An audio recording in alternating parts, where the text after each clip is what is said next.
This is a Blackberry Curve 3G 9300 and 9330 loudspeaker and earpiece speaker replacement guide.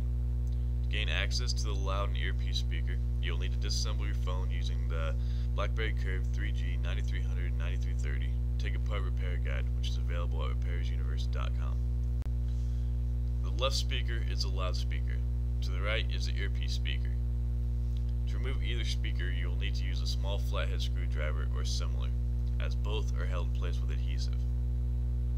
You'll need to pry up to release the adhesive and remove the speaker. Notice the outside edges of the speaker. This is where the adhesive sits.